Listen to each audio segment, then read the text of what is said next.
Hey there! Welcome back to our channel where we unlock the power of money so you can achieve financial freedom. Today we're diving into a new series, Money Basics, designed to equip you with the fundamental knowledge needed to make informed decisions about your finances, whether you're a complete beginner or looking to refresh your financial literacy. This series is for you. So sit back, relax, and get ready to build a solid financial foundation. As we begin this journey, remember the true measure of wealth is not just about the amount of money you have, but rather the peace of mind that comes from financial stability and the freedom to pursue the life you desire. So let's start with the very core, the basics of money management. Why should we care about money management?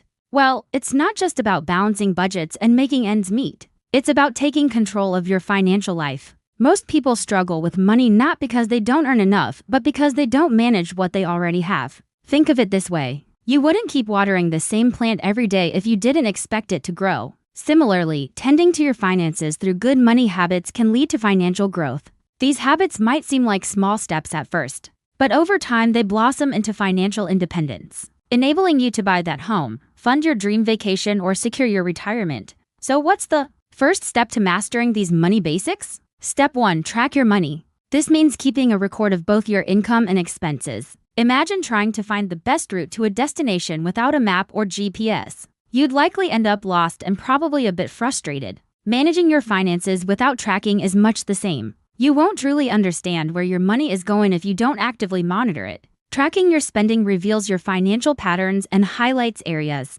where you can potentially cut back. It's like decluttering your financial life. You can use a notebook, a spreadsheet, or handy budgeting apps to categorize and monitor your expenses. Every dollar has a story. Let's listen to it. Step 2. Build a budget. A budget isn't a restriction. It's a roadmap to financial success. Once you've tracked your expenses, it's time to create a budget. The 50-30-20 rule is a great place to start. 50% of your income goes towards needs like housing and groceries. 30% is for wants such as dining out and entertainment. And 20% is allocated to savings and debt repayment. It's not about deprivation. It's about making conscious choices and sticking to them. This disciplined approach ensures that your financial resources are channeled towards what matters most to you, whether it's paying off debt, saving for a down payment on a house, or building your retirement nest egg. Step 3. Build an emergency fund. Life is unpredictable and emergencies are part of the journey. An emergency fund acts as a buffer between you and unexpected financial shocks,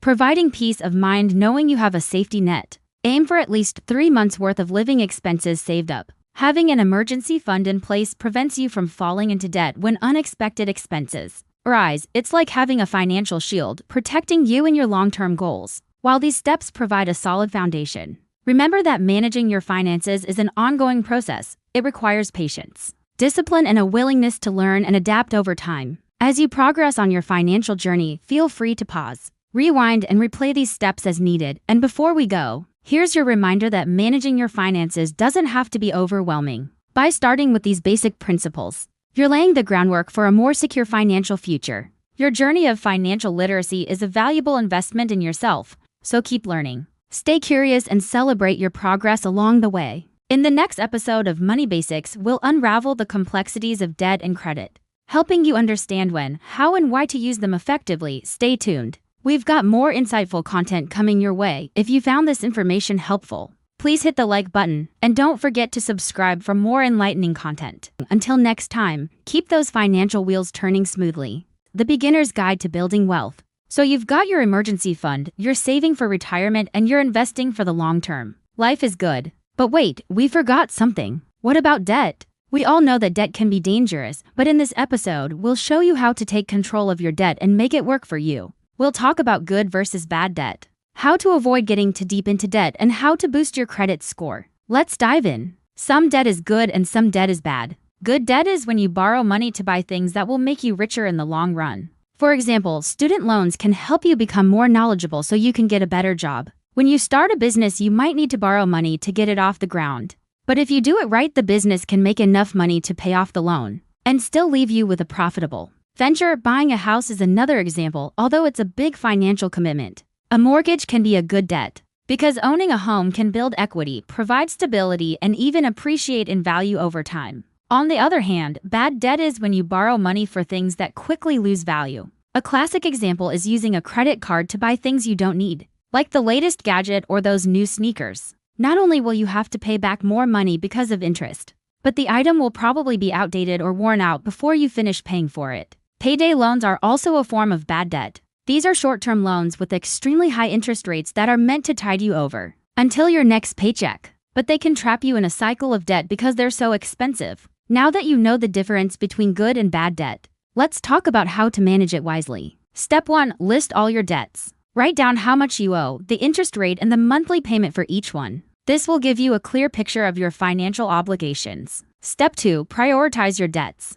Focus on paying off the ones with the highest interest rates first. This way you'll save money on interest and become debt-free faster. And step 3. Avoid taking on new debt. Be smart about borrowing money and don't buy things that lose value quickly. Before you take out a loan, ask yourself if it's really necessary and if you can afford to pay it back. Managing your debt effectively is essential for building wealth. By following these tips, you can stay in control of your finances and achieve your long-term goals. Speaking of control, did you know that your credit score is a big part of your financial reputation? It's a numerical representation of your creditworthiness, which is how lenders like banks and credit card companies determine how trustworthy you are with borrowed money. A good credit score means you're more likely to be approved for loans, credit cards, and other financial products, and at lower interest rates. On the other hand, a poor credit score can make it difficult to get the financing you need and can cost you more money over time. Here are some quick tips to improve your credit score. Pay your bills on time, keep your credit card balances low, and avoid opening too many accounts.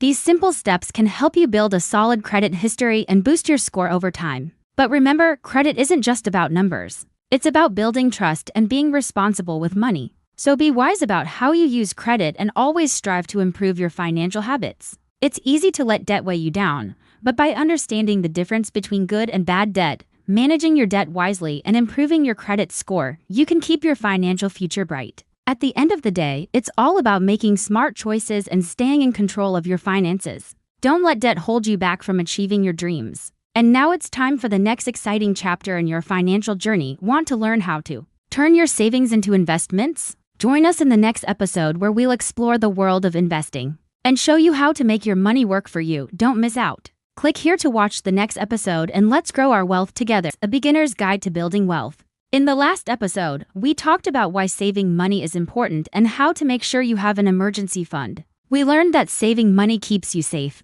but investing money helps it grow. And in this episode, we'll explore what investing is, why it matters, and how you can start even with small amounts. First off, why should you care about investing? But what exactly is investing? It's essentially putting your money into assets that have the potential to appreciate or generate income. Common investment options include stocks, which represent ownership in a company, bonds, which involve lending money to governments or corporations, real estate, which includes residential or commercial property that can generate rental income or appreciate in value, and funds or ETFs, which are baskets of investments you can buy with a single investment. Now, why is diversification important? It's simple. Don't put all your eggs in one basket. Every investment carries a level of risk. A savings account at a bank is very safe, but the return is extremely low. Stocks, on the other hand, can offer higher returns, but their value fluctuates more. The key is to spread your investments across different asset classes and industries to reduce vulnerability to any single investment's performance.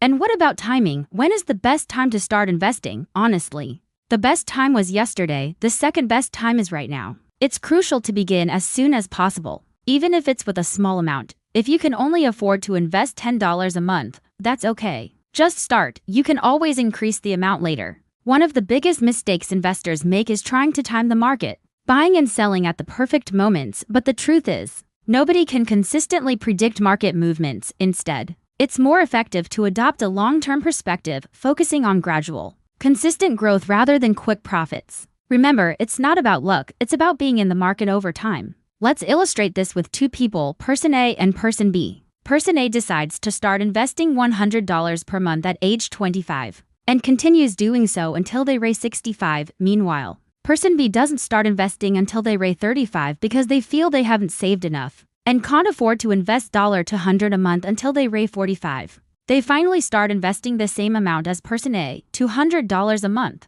But who ends up with more money? Person A does. Even though Person B started investing later and invested twice as much, Person A's earlier start gave them a significant advantage. Their investments had more time to grow and compound. This highlights the power of starting early. Time is your greatest ally in investing. So how can you start investing with just $10? Well, with today's technology, it's easier than ever. Apps and online brokers allow you to invest small amounts. One of the most beginner-friendly options is an index fund or ETF. These funds pool money from many investors to spread investments across hundreds or even thousands of stocks or bonds. By investing in an index fund, you instantly diversify your portfolio without having to select individual stocks. It's like owning a piece of the entire market. Look for low-cost index funds that track major market indicators such as the S&P 500. These funds typically have low fees, making it easier for your investments to grow over time. Automatic investing is also a game changer. Most platforms allow you to set up automatic investments, taking the emotional element out of investing. You decide how much you want to invest regularly, say $10 a week, and the platform will automatically invest that amount for you. Buying more when prices are low and fewer when prices are high, this strategy promotes consistency, which is key to long-term success. Starting small is the first step towards mastering the art of investing. As you gain experience, you can explore more advanced investment strategies and diversify your portfolio further. The journey towards financial freedom begins with a single step, so start small. Stay consistent and let time do the rest. Thank you for joining us in this episode of Money Basics. If you found this helpful, share it with your friends. In our next episode, we'll talk about building multiple streams of income. See you then.